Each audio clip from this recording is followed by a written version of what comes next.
Hello, hello. This is Consecrated Life interview with Heidi Totten. Hi, Heidi. Hi, how are you? Awesome. Thank you so much for joining us today and sharing some of your story. We're really excited. Oh, you're very welcome. My story is interesting to some people and baffling to me. So I'm excited that you want to hear it.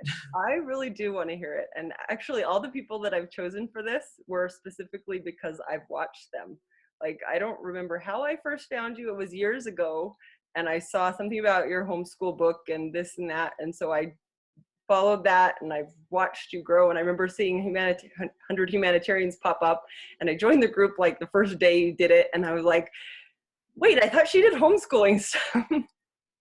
I like to surprise people. I didn't know where it came from. I was just like, this is cool. Okay, let's see what this, and it's just like grown so rapidly fast. What's it been, 2-3 years? Been 2 years this month.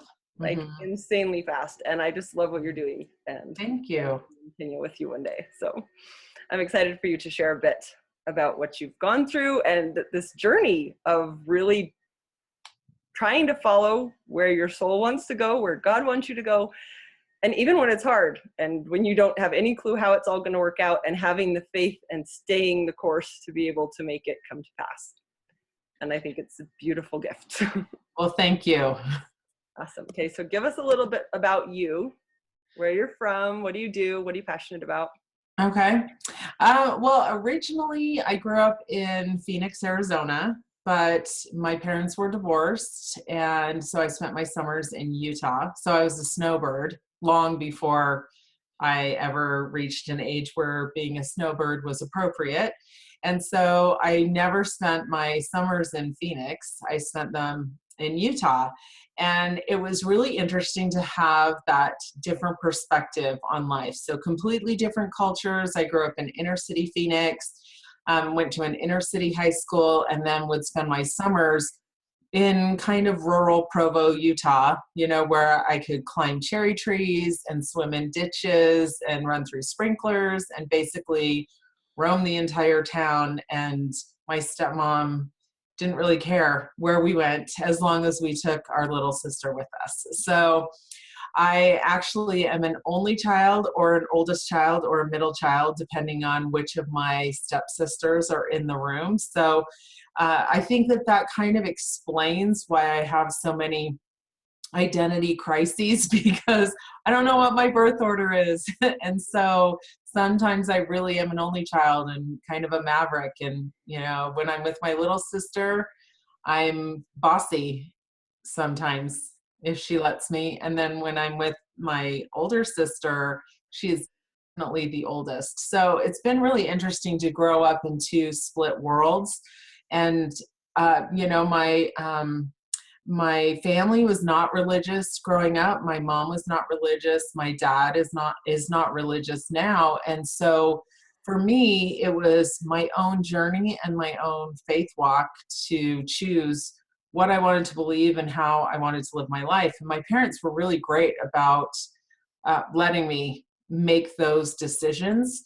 They're actually more freaked out about the decisions I make as an adult than they were when I was a kid, because they're like, well, you're going where and doing what and why? And so it's been really interesting. I've always had, my parents are both very cerebral. Collectively, they have 5 degrees in English.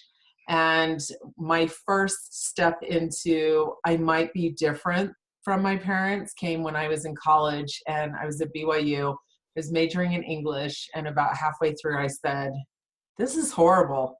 I mean, I really hate this major, kind of more than anything. And my teachers really didn't like me being an English major either. And so I, at the time, started taking family science classes and loved them, and switched to family science. And my family science teachers loved me because I could actually write. And so it turned out I was a much better writer when I was a family science major than when I was an English major. And my parents, bless their hearts, there was a lot of weeping and wailing and you're never going to have a job. What are we going to do? We're going to have to support you. And then 2 years after I graduated from BYU, I moved to Washington, D.C. And I remember when my salary surpassed my dad's. He was a little bit proud and a lot irritated, but I proved that a family science major could, make more money than her tenured professor father within just a few years. So I think I realized early on that I was different, that I did things differently and that I really am the type of person, and I always have been the type of person that when I get an idea, I just go after it with my hair on fire, and I don't stop to think about what could go wrong. I'm just like, hey, let's throw some rice against the wall and make it stick. And I've operated my life that way since I was a little kid. So in fact, my parents used to say, they would sit around and they would say, how did that come from us? Like, there's no way. There's literally nothing in that child that genetically came from us. So that's kind of a little bit about my background and why, why I've been able to do the things that I've been able to do. And I think it's mostly because I never tell myself that I can't do them. I just do them. And if they succeed, great. And if they fail, well, I learned something. So that's awesome. Have you always had that mentality, or was there a point when that shifted for you? Well, I had the typical junior high angst where I had kind of a lack of confidence or a confidence crisis. I remember in high school, there really is an ebb and flow, because I remember in junior high, in fifth grade, being super confident. And then sixth through eighth grade, I kind of crashed and just lost my mojo a little bit. And then in high school, I got it back. And in high school, I was basically invincible and did whatever I put my mind to. And then in college, again, kind of crashed. It was like I said, okay, I'm on this high, and then I'm going to take a break for a while. And for several years, just kind of hid out in college, which was really, I was going through a lot personally at the time, and my family was going through a lot at the time. And so it's understandable. But for the most part, I've always been, my mom calls me like a reinventor. I've always been the type of person that just, when I'm like, well, this isn't working, it's time to reinvent. So I do it. So I just reinvent. And I'm confident about change, and I'm comfortable with change. And I think that that's kind of unique. I think a lot of people really resist change, and it's too far out of their comfort zone, which I don't believe in comfort zones. So I think that helps. But yeah, I guess I've kind of always, with a few years here and there being on the sidelines, I've always been like this. That's awesome. Where in that journey did you find your faith? You talked about not growing up with parents who were religious. So where's your little short synopsis version of your story of how you came to find Christ? It's always been there. I think I was born with it. I really do, because I've had people ask that question before, and I think it's just, I've always known. I've just always known. There's always been something in me that's just known. And it doesn't mean that that I was perfect in any way, shape, or form, because I wasn't, but there was always this deep-rooted, who you are. And so I followed that. I remember it was really, I'd like to say it was at BYU, but I don't think it was. It was probably a couple of years after I graduated, when I moved to Washington, D.C. And I always have these little synchronicities happen in my life. And maybe it's because I notice them, or maybe it's because it's, they just really do happen to me. But I pay attention to these things. And so remember, this is not the short version, sorry, but this is critical to the The story. people who are watching are totally okay with it because they understand. Awesome. So my cousin and I went to the Oregon coast, and he's always been like a brother to me. We flew to the Oregon coast to go and visit his brother and sister-in-law, and we got bumped from our flight. And so we got free flights to anywhere in the US. And so I said, oh, let's go to DC and New York, because he was a performer and did a music dance theater and wanted to move to New York. And then we had cousins in DC. So we thought, well, they're close enough. Let's go and visit.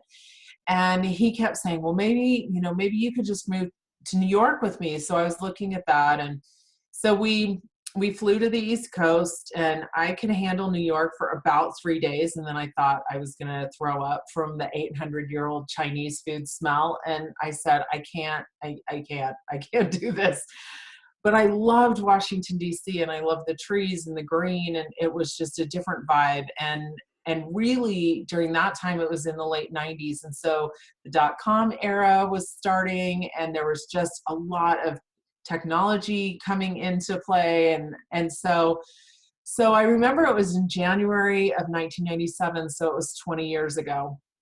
And my cousin said, hey, if I don't move to New York, we should move to DC. And I just, something in me, I said, I'm going to move there anyway. And he was like, really? And I said, yeah. So I set a date for April 7th. So it was the day after General Conference. And I said, okay, I'm renting a U-Haul and I'm going. And I had no job, no place to live, $800 in my bank account. And Eric came with me, my cousin came with me, and we drove across the country, wrecked my car in Chattanooga, Tennessee, clunked into Northern Virginia. Fortunately, my mom's cousin lived there and said we could stay with her until I found a place.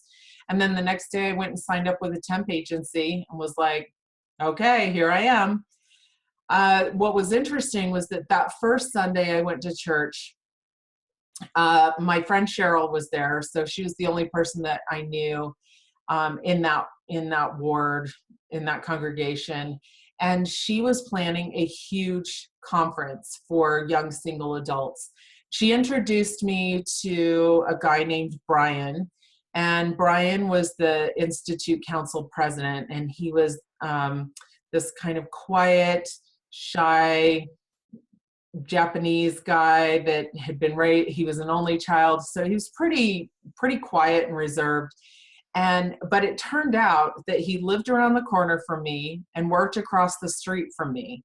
And he was assigned to be my home teacher. And I was like, there's really no way on this green earth that was not orchestrated and planned. Because in Northern Virginia, I mean, it's such a huge area that for that to happen, there was no way. And so Brian was one of the most spiritual people that I know, and literally knew everything. He has a photographic memory of everything.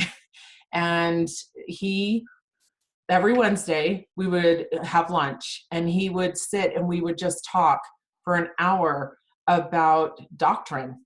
And he really taught me doctrine. So there was nothing cultural or tradition. It was just core doctrine. And that was the first year and a half pretty much that I spent in Washington, D.C., was just digging into that with Brian. And I still tell him, I'm like, you still are like my master guru for really helping me understand, I mean, what I had been feeling all that time. So I've had these little synchronicities and miracles in my life like that, where God has just brought a person in to say, here's your mission soulmate for this purpose.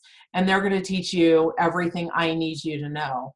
And that's happened, over and over and over. And so 20 years later, it was really easy for me to recognize when my mission showed up, because I said, there it is, because I've watched for those signs, for lack of a better word, but I've watched for those synchronicities ever since. And they happen. And when they happen, I know that that's all right. There it is. Move forward and step into it. Beautiful.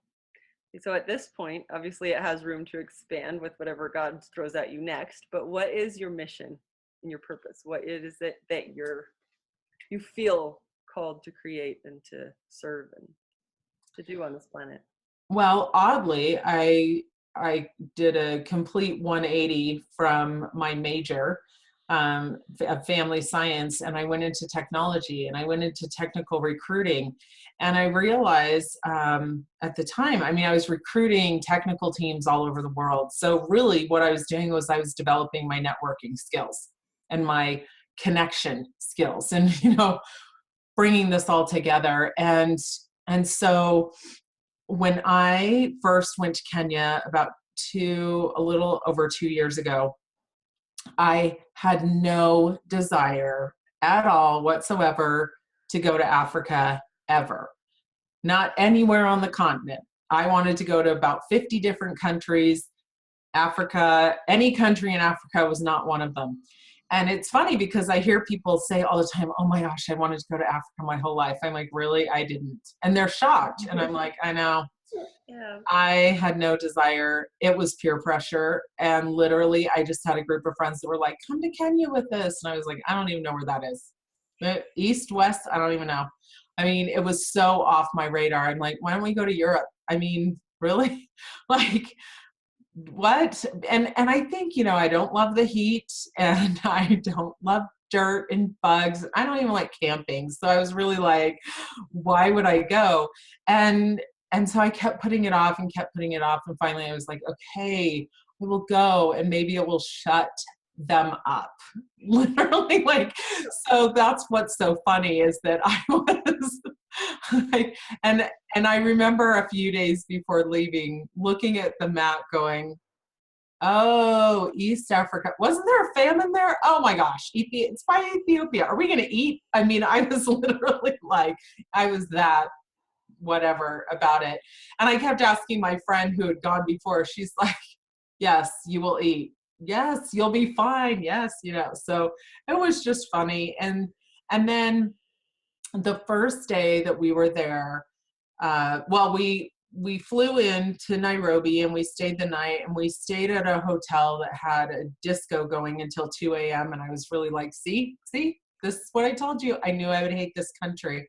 Why am I up until 2 a.m.? And then the next day we flew to a town called Kisumu. And here's what's funny is that there were 8 of us and the flight left 45 minutes early. And I'm like, what airline on this planet leaves 45 minutes ahead of schedule without 8 people who are booked on a flight? This country's so backwards. I can't, it was crazy. And so, that was my introduction to this. So I thought, all right, well, I'm here for 2 weeks and I'll put up with this and then, whatever. And then that Sunday, we were sitting in church at an Anglican church that was in the compound where we were staying. It was a guest house and it was gated guest house. And there was a church and a school, I think, and like pavilions and then the guest house where we stayed.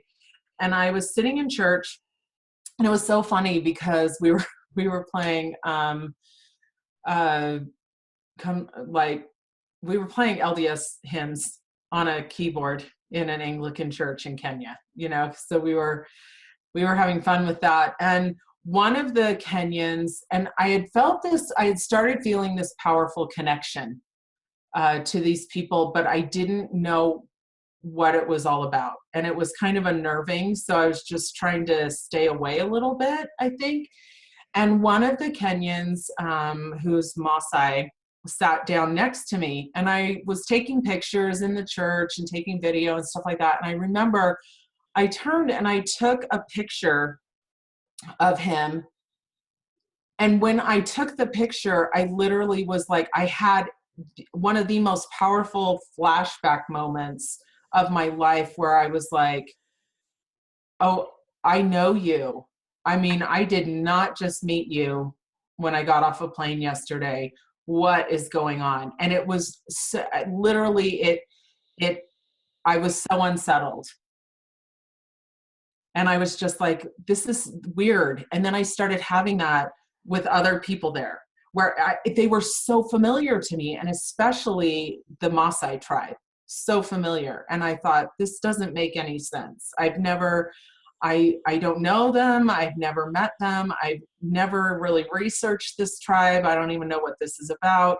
And as time went on during that trip, I kept thinking, all the things I had learned about self-reliance and sustainability and family science and all these things just kept flooding into my mind, like 18 years later. I don't even know when I graduated. That was so long ago. Like, let's not talk about that. So anyway, so as this came into my mind, I thought, I'm supposed to do stuff here, and I have no idea what that. I know I'm a stay-at-home mom in South Jordan, and I have a business, and I homeschool my kids, and what is this? I mean, I really just kept praying and asking God, and even one day I stayed back from the group because I was so disoriented, and I said, Heavenly Father, what is this? Like, where is this coming from?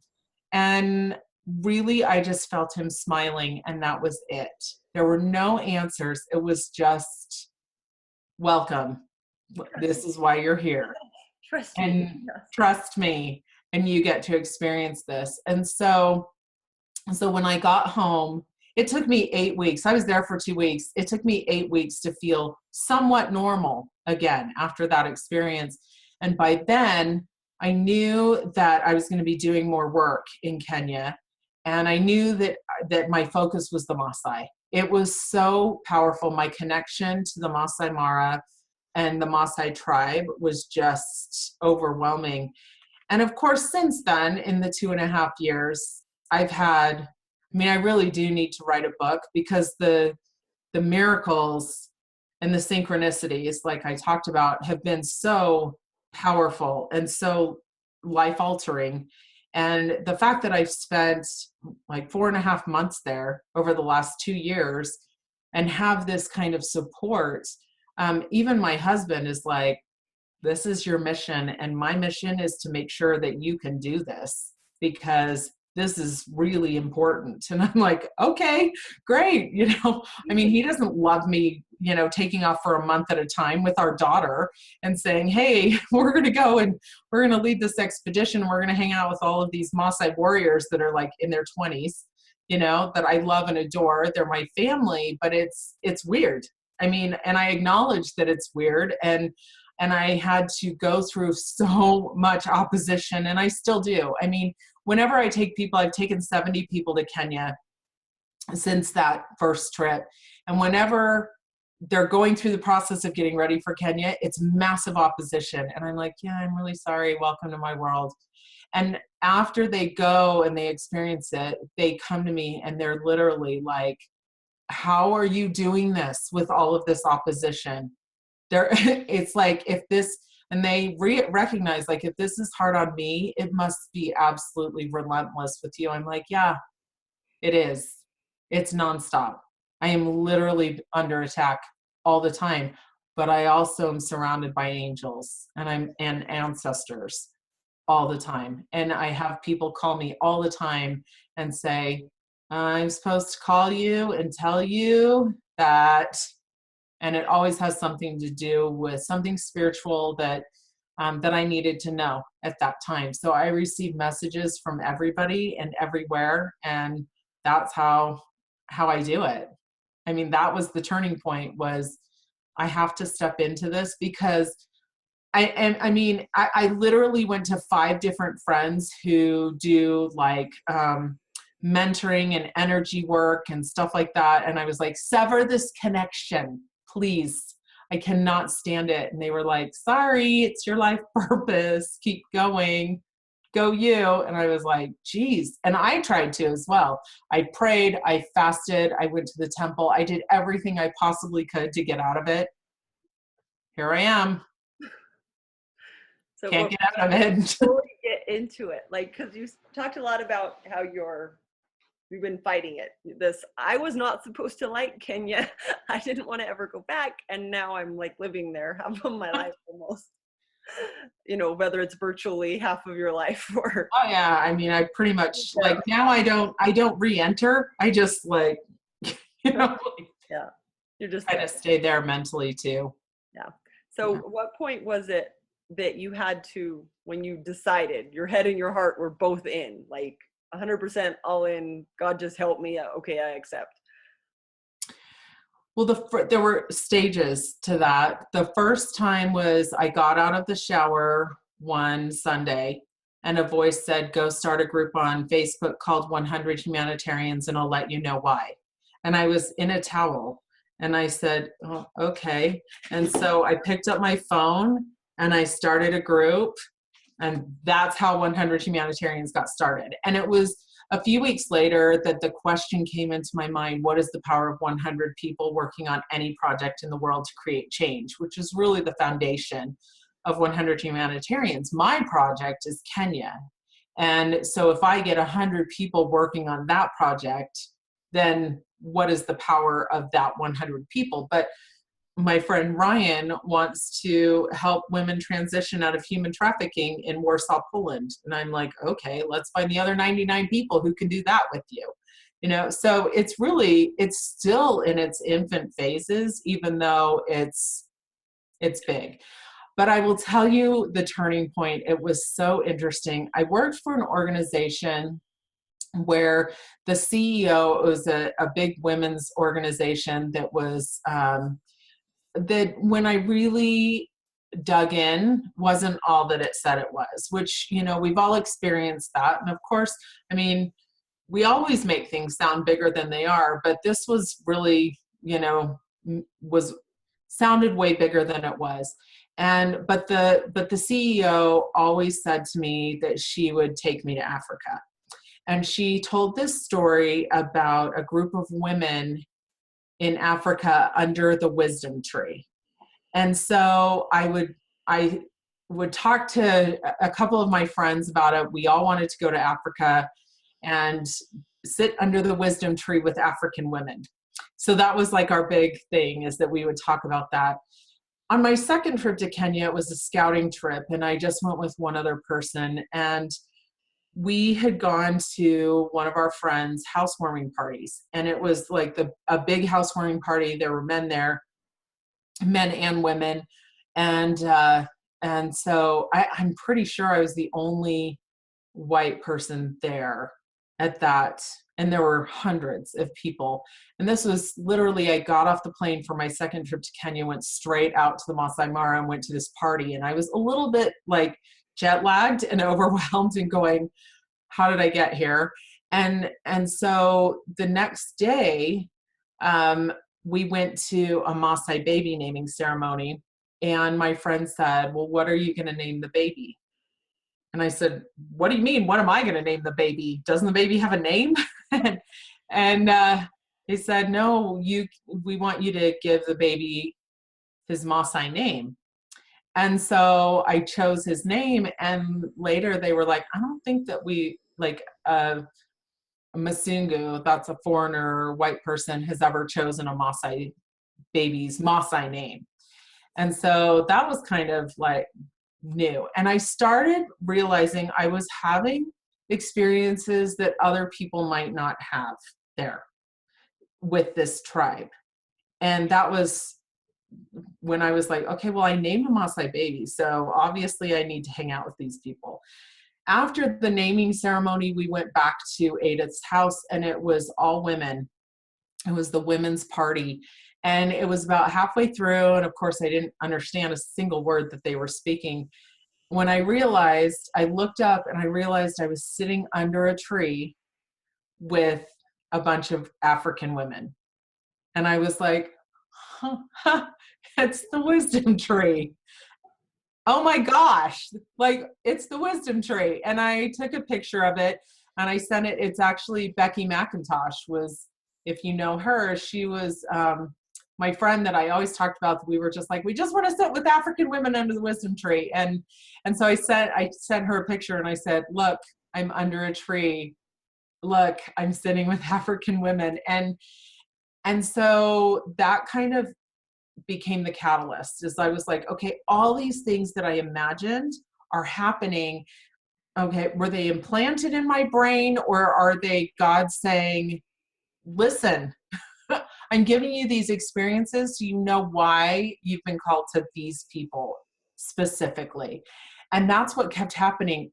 Driving back from from Ada's housewarming party, all of a sudden, Moses, who's my director of operations over there, pulled off to the side of the road. He said, I want you to meet my dad. And I was like, your dad? So I met his dad, shook his dad's hand. His dad wouldn't let go of my hand. He just stared at me. And finally, Moses broke the grip. Well, last month I spoke at his funeral, and I was the only woman that spoke. I was the only white person there. So all of these things, I was like, there's no way that I can turn back from this. There's no way that God could make it more obvious that this is my tribe. And I've had multiple, seriously, if I told you all of the experiences, we would be here for hours, but it's literally on a day-to-day basis that I experience miracles with the Masai, and miracles with this tribe, and miracles that tell me this is your work and this is why you're doing it. And so there's no, so when the opposition and resistance comes, I'm like, well, I've named a Masai baby. I've had a Masai baby named after me. I've spoken at a funeral. I've done, in 2 years. And that would not happen unless this was really my purpose. That's not your typical, I'm a US person, went to visit Kenya experience. Exactly. And it's not all of Kenya. There's 42 tribes there. It's really this tribe. It's really the Masai. It is. Okay, so what physically do you go through when you feel that resistance hit and it's trying to knock you down so hard? What do you do? Well, I have a condition called lymphedema, and I've had it since I was 10 years old. And my legs swell, like my lymphatic system doesn't properly function. It literally can be life-threatening because I can get cellulitis, which is a deep tissue infection. And I'm not even supposed to get on a plane, much less get on a plane to fly to Africa and then spend a month in a Jeep in the heat. And so there are literal physical reasons that I should never go to this country. But what's interesting, and I experienced it more this last trip that I just came home from, is that my body physically changes when I'm there. And it's not that I don't have the lymphedema, because I have gotten cellulitis in Kenya. I take antibiotics. I take all of the precautions. It's that that I go through some sort of physical DNA change when I'm in the country. And I haven't been able to figure it out. But my friend June, her last name's Jones. My friend June grabbed my arm, or I grabbed her arm or something on this last trip, and she literally let go. And I said, what's wrong? And she said, do you know you're electric? You literally are electric here. There's something about the energy of that land that changes me. And so when I'm there, and when I'm physically there, the things that I can do and accomplish are very different than when I'm here. And so here I'll be like, why can't I finish that dang video? And over there, I'm like, yes, I'll stand up and speak at a Masai funeral. It's just, I have this confidence there. And so those are the moments where I'm like, even though there are all of those challenges, 2 weeks in Kenya for me is 2 years of personal development growth here. So if you can imagine that I spent 4.5 months, I'm 80 in personal development right now. My time. I'm it's the wisdom that I've been able to gain from it. And it becomes kind of I take people back with me. I'm taking 7 people on my November trip out of 14 are return people. So it's not just me. I'm gathering a tribe within a tribe. I'm gathering a tribe that's called the Masai. And so that, I think, really motivates me as well, because then I have people that I'm that get it, and that understand what I'm going through, and they're having their own challenges. But, I had a friend say to me, she said, I have been on meds for depression. I've gone to counseling 2 weeks in Kenya. And she said, and I feel like I'm healed. And I said, I get it. I get it. It's a healing experience. So, and that's why I keep doing it too, because I know the impact it has on other people. And I know it will change their life too. That's awesome. Okay, I'm not sure you answered the question though. What was the So question? physically, what do you do when that resistance hits? Because I know, like for me, I have to step back from whatever the project is, and I'll go pray, and I'll meditate, and I'll journal, and all these things to like shift the energy around me to Wow. get back to where I can be productive in what I'm trying to create. So like, what is That's when I fall apart and I cry and I go nuts the release? and and I lose my mind, and honestly I become a little crazy, and I have a team over there that pulls me out of that every time. I can't even take credit for that, because if it wasn't for Moses, David, and Christine, who are like my big three over there, and Kyello and John, I've been accumulating, and literally, like, if I go to one of them, they will just pull me back out, and it's physically, that's what I do, is I cry, rant, rave. I mean, I'm not perfect in this. That's when I go crazy. And I know that because I'm under attack all the time, that I have to rely on them. And I've had to trust them, and I've had to let them love me and let them support me, even though I'm helping them, right? No, it's that they're helping me help them. And I think that's number one, is letting other people show up to support you when you literally, like, you're not even on your knees. You're like face planted going, what in the hee-haw am I doing? Like, what am I doing? Why am I leaving my children, my family, my home to go and ride around in Jeeps and take people that I don't even know? Because I've taken 70 people to Kenya and I knew 6 of them before I started 100 Humanitarians. So I'm not even going. Sometimes I meet people when they get off the plane in Kenya. That's when I meet them for the first time, and I'm about to travel with them for 2 weeks. That's crazy, right? I mean, who does that? Well, me, apparently. So Oh, it's awesome. yeah, so I have to rely on that support team of people who are like, literally, I've got your back, I'm pulling you back up, keep going. And that's physically what I do, is fall apart so that other people can step in and support me.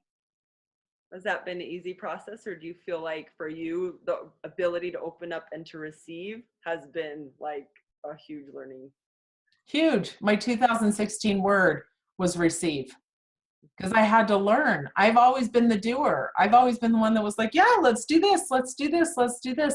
And when I didn't know how to do something, or when I was just like, this is impossible, like there's no possible way, then I had to be like, am I willing to let people show up and support me? And I remember one time one of my friends said, I'm not, because I was picking fights. I started picking fights with Kenyans because I was like, well, if I pick fight, we do that, like that separation anxiety, but we're like, well, if I pick fights, then I won't like them as much, and then I won't feel guilty if I say I'm never coming back because I can't do this. So I was picking a fight, and he said, I am not fighting with you. I am fighting for you. And I all of a sudden, I mean, this is a Masai warrior. I all of a sudden have this visualization of him in front of me fighting those demons and saying, back off. And once I had that realization, I was like, oh no, I've got warriors. Oh, this is cool. I've literally got warriors in this battle that are going to step in, and they're not going to let me fail or fall. Beautiful. Mm-hmm. Awesome. Okay, so I think we've pretty much covered how do you faithfully go on when it's hard. What role do you One feel like, day at a time. what role, as far as, since we're talking a little bit about consecrating your life to Christ, do you feel like this is your mission? In what way do you feel like that is a support to you as you do this?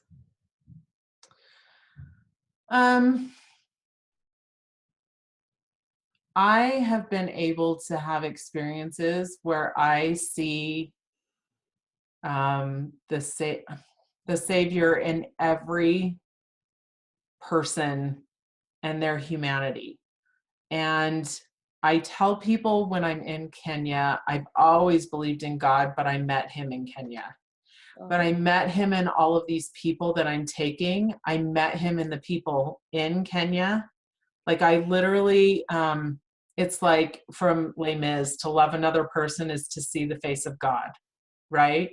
And I literally see the face of God in this work, in every single person.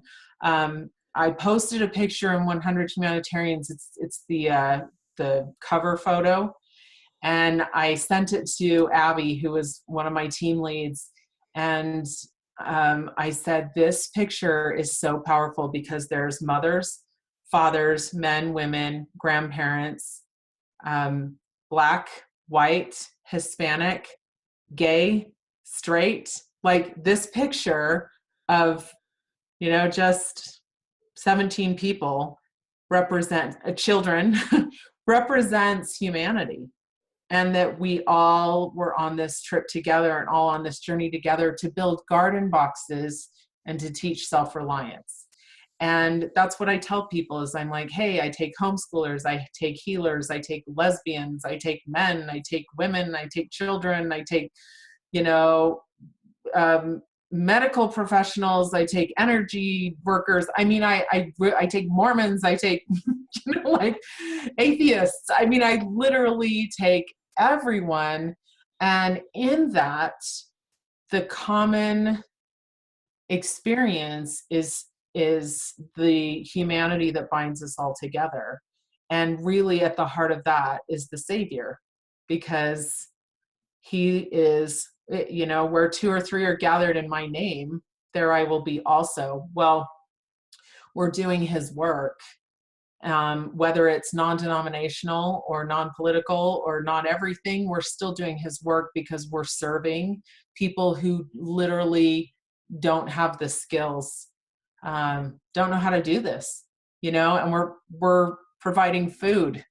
We're providing a way for people to grow their own food. And that seems so basic, but when you're talking about a tribe that still struggles with female genital mutilation and early marriage for girls and lack of education, lack of water, lack of nutrition, it's a big deal. And so even if it's just a few families, I think that that's where I can center. And we're building a cultural center over there. And that ground that the cultural center is being built on there's something really powerful about the land that every single person who sets foot on it can feel. And it's really, when other people have these experiences, it strengthens me and validates me. And they're like God winks, where I have Heavenly Father and the Savior saying, see, we told you, just keep going.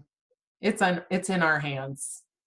So, but really it's that humanity in every person and seeing the light of Christ in every single person that I see and that I meet. That is beautiful. And what a beautiful gift. So many people struggle and they judge and all these things, and it's just so prominent in the world. But to have that ability to really see someone and to love them for who they are and where they're at, no matter what that is or how different from you, it's beautiful. And you know what? If that's my legacy, I mean, honestly, that I would love for that to be my legacy, is for people to just say, you know what? She just loved us, took us to Kenya, made us ride around in a Jeep and eat goat, pushed our comfort zone, expanded our comfort zone. I don't believe in a comfort zone. So I'm like, just expand it. There's no such thing as an arbitrary comfort zone. Just expand it, go to Kenya, whatever, And so if that's the legacy, I feel like if I can, stand in front of God and Jesus Christ and say, well, I taught him how to grow kale. because you told me to, then, I will have done what I was asked to do. Yes, that's beautiful. Okay, so what is your favorite quote or scripture that gives you strength? Oh, you know what? I actually heard it. There are a few, but this one really has stood out recently. And so I actually want to find it We will wait for you. because it's in First Nephi chapter 6. No, it's not. It's either 6 or 9. Okay. It's chapter 9, verse 6. But the Lord knoweth all things from the beginning, wherefore he prepareth a way to accomplish all his works among the children of men. For behold, he hath all power unto the fulfilling of all his words. And thus it is. Amen. It was interesting. A couple weeks ago, I said to Moses, my director over there, I was like, I can't see the next step. I can't see the next step and I don't know what to do. And he said, trust God. And I was like, okay. And sometimes I'll say, I wish I just had $100,000 so I could just build this. And he said, I don't have $100,000 and you don't have $100,000, but God has a lot more. He knows what he's doing. Just trust him. And this is what I'm learning from a non-religious Masai warrior. Like, I learn more about trusting God from somebody who isn't in church every Sunday than often people who are. And so that scripture gives me strength because it helps me to understand that God is so much in the details, and that if God wants to use a person to help you or to help your mission, he will give you that person. That is beautiful. Yes, that's a good one. I'm going to print that up. That's a good one. Awesome. Okay, and do you have any other nuggets of wisdom that you'd like to share with those who are seeking to follow their path, or maybe kind of feeling little inklings of maybe this is what I should do, but I'm terrified and how in the heck, and I'm not qualified, and all of those things that come, or in your sense of, please, no, I don't want it. Nobody's qualified to do this. Nobody, like there, especially when it comes to your mission and purpose. Your mission and purpose is a faith walk. It really is. Like, that's the whole point of a mission and purpose, because the mission is, and really all of this is just a journey for my own personal growth as well, and providing an experience for other people. And there's no terrified. Like, you choose that it's going to be terrifying. There's no reality of terrifying. Do you know what I mean? I mean, I know that sounds weird and kind of out there, but honestly, people fail all the time, but that doesn't mean that they're failing. It just means that they're learning. And there's no barrier. If it's really your mission and your purpose, honestly, yeah, you will have the roller coaster of successes and failures that you would not believe. But it's still your path. It's still meant for you. My cousin Cammie went to 92 countries, and she passed away at the age of 37. And we didn't know that she had gone to 92 countries until she passed away, and they counted up the stamps. Her siblings counted up the stamps in her passport. And the stories that came out were so powerful. About, like, literally her things were in so many houses all over the world. We'll never recover them, because she had so many friends and stayed with so many different people. And Cammie, I thought she worked for the CIA. Turns out she was a humanitarian, and she was going into war-torn countries, building schools and playgrounds. And one of the major stories that we heard, in 2006, she was one of 6 non-military civilians that went to Afghanistan. And she didn't have a visa and she didn't have paperwork, but she knew her purpose, and she told the Afghan government why she was going to be there, and they let her in. And one Sunday she went to church in Kabul on the military base there, and she didn't have a ride home. And she was wearing a full burqa, And she friended a little Afghan boy that was playing soccer and played soccer with him. And she said, hey, do you know how I can get a ride back to the town that she was in? And he said, oh yeah, my dad can take you. Well, his dad was an Afghan warlord who was meeting with the military. And she caught a ride back to her town with an Afghan warlord. And so terrifying, a little bit, yeah. But she still did it because she knew her purpose and her mission. And so what if you die? She's dead. She died at the age of 37. And you know what? She has been a huge guide for me in this, because when I went to Kenya, I messaged her sister and I said, did Cammie ever go to Kenya? She said, no, she never went to sub-Saharan Africa. And so I said, all right, I'm like, she was the ultimate humanitarian, traveled all over the world, you know, met her husband like in Kosovo, I think. So I asked her, I said, Cammie, what am I supposed to do? And she said, I went wide, you go deep. This is your tribe. This is your people. Good luck. I'm with you. And so really, if you step, it's like that scene from Indiana Jones and whichever one with the dad dying, and he takes a step out onto the path, you know, like it's that faith. The path will show up. There's no reason to fear if you feel like it's your mission. And I will tell you that God does not plant a seed or an idea in your head unless he wants you to do it in some way. He doesn't. You don't have ideas unless it's meant for you. And if you step into them, you will have the most incredible experiences of your life, and you will see more miracles than you thought were possible. Like I have miracles, like I said, every single day. But if you hold back, then you're literally taking away from the world, because that's why you're here. So eliminate fear altogether and say, there is no fear. There's only faith. It's the same energy, and just take that step and do it, because the world really does need you. I promise. I've seen it. It really does need you. That is beautiful. I love how you said fear and faith were the same energy. I've never heard that one before. I knew anxiety and anxious and excited were the same physiological, because I always say, I choose excited. I'm not anxious. I choose excited.